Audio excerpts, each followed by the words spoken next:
E após a operação contra o crime na quinta-feira, na favela do Jacarezinho, a bancada do PSOL protocolou um requerimento para a criação de uma comissão externa na Câmara dos Deputados, a fim de acompanhar as investigações sobre a Operação Exceptis, que resultou nas mortes de criminosos. A líder do partido na Câmara, Talíria Petroni, afirmou que o fato não pode ficar sem resposta. Aspas. Mais de 25 pessoas foram mortas pelo braço armado do Estado, que segue seu plano genocida. O PT também se manifestou. Em nota, disse: as operações seguem deixando corpos negros e favelados tombados, alastrando rastros de dor e sangue do povo periférico de nosso Estado. Gleisi Hoffmann foi ao Twitter afirmar: operação na comunidade de Jacarezinho é uma verdadeira barbárie, 25 mortos e moradores aterrorizados. Essa política de segurança só gera mais violência e atinge inclusive policiais. É preciso acabar com a política de extermínio. Minha solidariedade às famílias das vítimas. É uma reação diferente, por exemplo, da que foi adotada por Lula em 2007, depois de um caso parecido, que a gente recupera agora. Aí na tela a manchete do jornal Folha de São Paulo de 3 de julho de 2007. Abro aspas. Não se enfrenta bandido com rosas, diz Lula, que era presidente à época.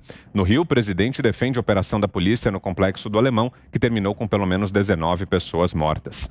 No dia anterior, tinha ocorrido uma operação no Complexo do Alemão, que havia terminado em 19 mortes. Naquele ano, o governador do Rio era o aliado de Lula, Sérgio Cabral, e o prefeito da capital era César Maia, pai do deputado Rodrigo Maia. Ana. Vitor, mais uma vez, agora o que a gente vai ver durante o sábado, domingo e toda a semana vai ser uma narrativa aí, manchetes tentando colocar esse evento que aconteceu, né, uma tragédia, sim, em termos, pelo menos pela morte do policial, da maneira mais política e ideológica possível e em narrativas que não ajudam absolutamente em nada as comunidades, os bairros pobres, os negros, e não ajudam em absolutamente nada. Essa demonização e essa banalização das palavras genocídio, extermínio, isso não ajuda, isso não vai no cerne dos problemas que precisam ser enfrentados, problemas sociais, problemas econômicos nesses bairros, nessas comunidades. Para você ter uma ideia, Vitor, o ano passado, depois dos incríveis e violentos protestos aqui nos Estados Unidos, protestos do Black Lives Matter, por exemplo, que tem aí como uma veste, né, uma roupa travestida de proteger as vidas negras, mas durante esses protestos aí eles queimaram bairros negros inteiros, comunidades negras, lojas, comércio.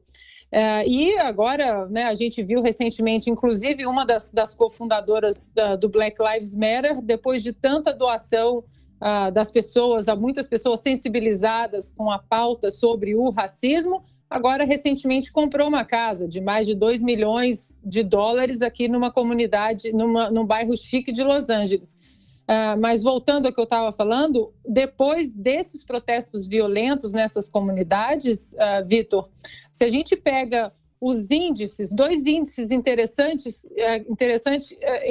que eu recomendo as pessoas colocarem ali nas suas ferramentas de busca. Um é a criminalidade em cidades onde o Partido Democrata tem toda a administração municipal ou estadual, como Chicago, como Filadélfia, como Nova York, como esses índices de criminalidade, eles estão altíssimos, principalmente nessas comunidades que necessitam, nesses bairros que necessitam o policiamento, a segurança policial. Os policiais não estão atendendo chamados nesse bairro exatamente porque se eles atendem e algum evento, algum incidente acontece, já que muitos desses bairros são bairros com uma criminalidade muito alta, vem exatamente essa narrativa do racismo sistêmico, que policiais saem para as ruas simplesmente para matar negros, o que não é verdade. E um outro índice muito interessante, Vitor, é o aumento de compra de armas pelos negros em 2020, exatamente porque eles entenderam que demonizar a polícia não traz a segurança policial que o Estado pode prover, e agora essas comunidades estão tentando se armar para pelo menos conseguir se proteger de eventuais crimes. E aí, Fiuza, como mostramos, há uma contradição aí até na resposta do PT, né, em relação ao caso de 2007 no Alemão e as mortes ocorridas ontem no Jacarezinho, né, Fiuza? Eu vou até arriscar dizer, Vitor, que não são políticos, né? Estamos falando aí de PSOL, PT, né? Posso generalizar, mas vamos falar desse assunto, né? A suposta grita pelos direitos humanos.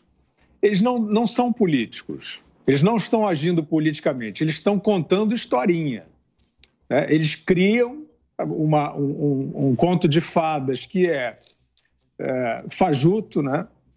Onde a polícia vai ser sempre o mal, onde a polícia vai ser sempre o inimigo. Eles estão interessados no combate à violência? Não parece, porque quando a omissão policial, como nós acabamos de falar, provocada por uma restrição, no meu entender, absurda, vinda do Supremo Tribunal Federal, mais um dos absurdos, né?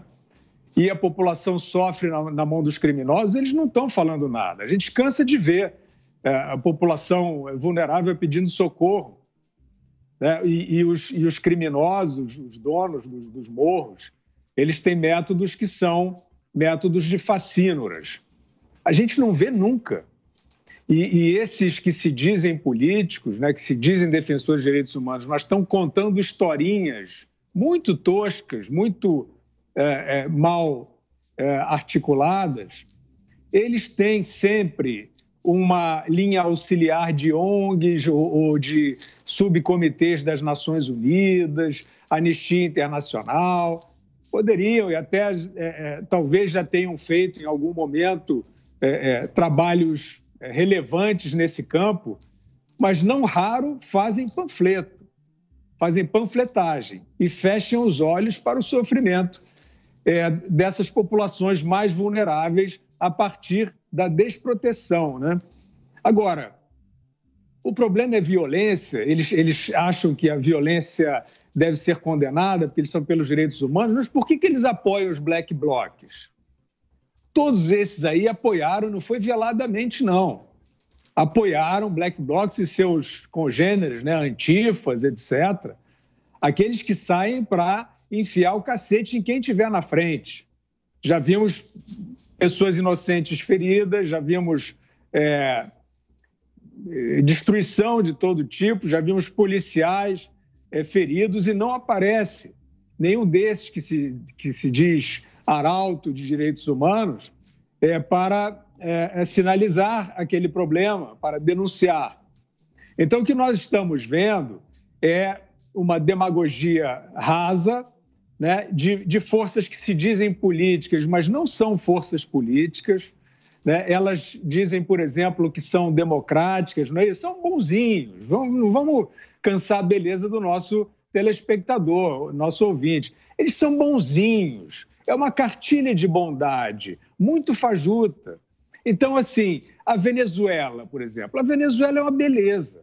A Venezuela é um sonho. Mas existem negros, pobres e uma população quase inteira apanhando de uma ditadura e eles não abrem o bico, porque atrapalha a cartilha. Então é isso, quer dizer, são todos que se dizem em defesa do bem e até da legalidade, mas são aliados de um ladrão como Lula, né? Fazem romarias, né? São devotos de um criminoso que fez muito mal ao país e principalmente também à população mais pobre, né, que caiu na maior recessão da sua história por conta do assalto comandado pelo Lula, e nada disso é problema para eles. Então, não são políticos, Vitor, são panfletários e não ajudam absolutamente ninguém. Augusto. Eu vou fazer um comentário para encerrar esse assunto. O Marcelo Freixo defende o desarmamento da polícia. Então não precisa policial acompanhar. A Gleisi Hoffmann também diz que foi massacre e a Thalíria Petroni. Por que os três não aparecem no morro e tentam subir o morro para prestar solidariedade à população que teria sido massacrada. Foram bandidos os alvos do ataque. Agora, por que eles não sobem? Vão lá para saber se o morro é pacífico. Eles dizem, se a comunidade é pacífica. Vai lá.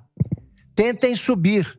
Não precisa da polícia, porque eles vão desarmar, repito, se chegarem ao poder, vão desarmar todos os policiais, e eles acham que foi uma população pacífica massacrada. Vão lá. Não vão.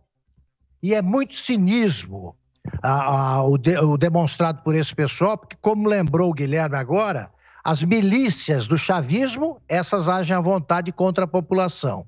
O exército do Maduro pode matar quem quiser. Aqui é o Bolsonaro que está procurando o apoio do exército, que ele já diz, o meu exército. Lá é que o exército pertence ao presidente da República, que é um farsante, tá? Um candidato a ditador. Só não instala uma ditadura completa porque nem capacidade para isso tem. Agora, a Venezuela pode fazer o que a polícia brasileira não faz, contra políticos oposicionistas. Então é muito cinismo que pode ser resolvido dessa maneira. Apareçam no morro amanhã e subam. Para fecharmos, Zé. Olha, há um divórcio total entre realidade e o discurso político. E essa diferença era vista como uma coisa prosaica, né? Como, deixa eles falarem aí esse sonho e tal. Mas só que essas pessoas já chegaram ao poder em vários estados e na presidência da República. E deu no que deu, a violência aumentou e muito. Augusto, a violência é violenta, não é bonito não, o sangue não é bom de ver de jeito nenhum, de nenhum dos lados. Não existe essa história de que a violência é mais ou menos. Todos sofrem com isso. Só que é o seguinte, a gente não pode deixar que bandidos tomem conta do país. Então, operações assim, nós não estamos falando de pessoas que decidiram, que estavam sem fazer nada, decidiram pegarem armas e subir no morro. Estamos falando em profissionais que foram convocados pelos chefes, estamos falando de uma operação planejada, com a participação do Ministério Público e a participação, inclusive, da Justiça, porque houve pedido de busca e apreensão e pedido de prisão, né? A história que nós temos que ver aí é esse discurso que está ultrapassado e que não contribui. Ninguém mais acredita nesse tipo de discurso que é só para mostrar uma certa humanidade. Gente, a população desses lugares já está sequestrada e a polícia libertou essa população, se é que conseguiu, porque depois desses comentários todos, depois de até ameaças que a polícia sofreu, aí é evidente que a próxima operação não vai acontecer tão pouco e o poder se reinstala de uma forma muito rápida, nesses setores. Então é isso, é preciso apoiar a polícia e dizer não à possibilidade de domínio, né, do crime organizado. Gente, quem pensa que no asfalto está seguro está enganado. Cresce e desce.